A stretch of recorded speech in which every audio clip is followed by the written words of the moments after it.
네, 보나입니다. 저는 2005년도에 일본으로 유학을 가고 학교를 졸업하고 나서 4년 정도 비즈니스를 했고요. 지금은 한국으로 귀국했는데요. 제가 일본에 유학 가서 정말 후회되는 게 몇 가지 있었어요. 그 중에서 두 가지를 오늘 여러분에게 소개해 드리려고 합니다.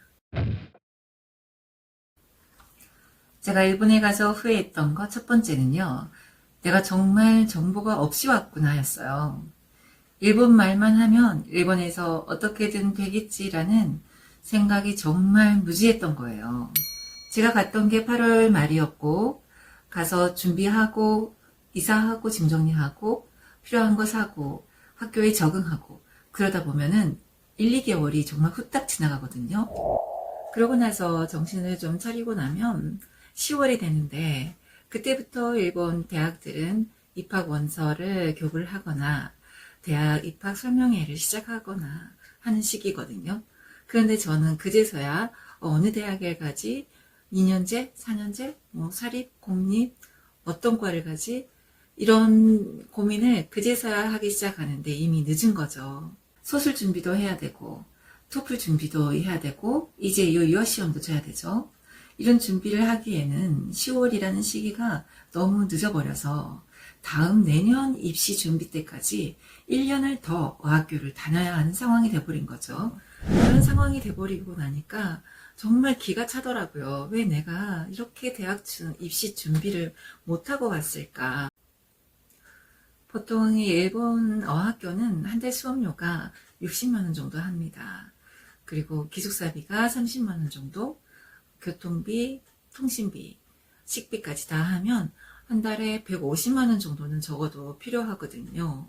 일본은 실력이 부족해서 학교를 못 들어가는 게 아니고 일본 대학 입시 준비를 못해서 1년을 더 준비하고 시간 낭비, 돈 낭비를 해야 되는 이 상황을 초래한 원인이 있습니다. 그럼 물론 제가 한국에서 준비를 못하고 온 것도 있지만 그 원인은 유학원을 여러 군데를 다니지 않고 그냥 한 군데를 가서 그 유학원에서 하는 말을 그대로 믿고 그대로 따랐기 때문이에요. 제가 대학 준비까지 고민을 하고 있다라고 하니까 그러면 현지에 가서 거기서 정보를 수집을 하고 결정을 하는 게 더 확실하다라는 말을 하는 거예요. 그때는 전 정보도 없었고 이렇게 유튜브 정보나 또 블로그나 이런 유학 정보에 대한 게 활발하지 않던 시대라서 정말 그런가 보다. 그냥 그 말만 찰떡같이 믿고 그럼 현지 가서 하다 보면 잘 되겠지. 그런 생각을 했던 거죠. 지금 생각해보면 그 유학원도 정보가 부족했었고 그저 계약되어 있는 일본 어학교에 학생을 보내기에 급급했던 거 아닌가 싶기도 해요.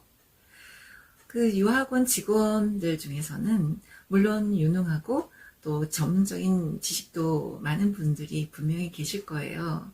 근데 제가 상담을 했던 유학원 직원은 별 경험이 없었고 어학연수를 몇 개월 다녀온 그 경력이 전부였어요.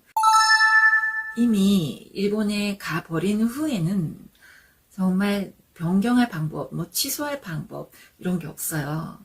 그냥 처음에 계약했던 기간이 끝나면 그 다음 해까지 입시 준비를 기다려야 되는 거죠. 그래서 시간 낭비, 돈 낭비, 저처럼 이런 후회를 하게 됩니다.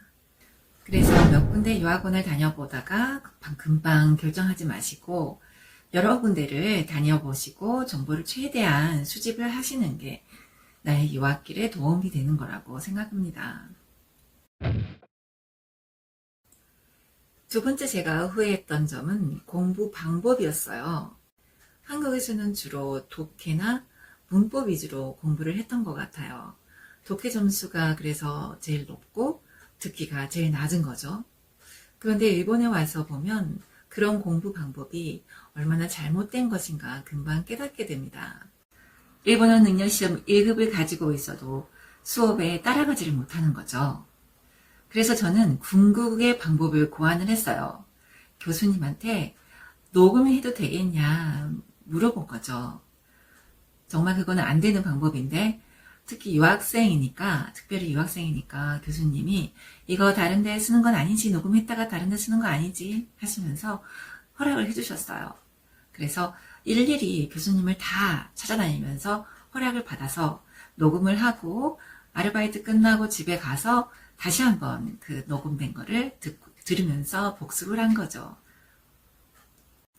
그리고 또 한 가지는 반말을 못 배워서 굉장히 후회가 되더라는 거였어요. 학기 초창기 때는 반말이 나오지가 않아서 정말 19살, 재수해도 20살 정도 되는 애들한테 와타시와 소오모이마스 이렇게 교과서에 나오는 대로밖에 말이 안 나오는 거죠. 애들이 박상 제발 그러지 마. 너무 말 걸기가 어려워 라고 하는데 나도 쓰기가 싫다고 나도 반말하고 싶다고 정말 답답한 심정이었어요. 왜냐하면 연습이 안 되다 보니까 그렇게 바로 입으로 말이 나오지가 않는 거죠.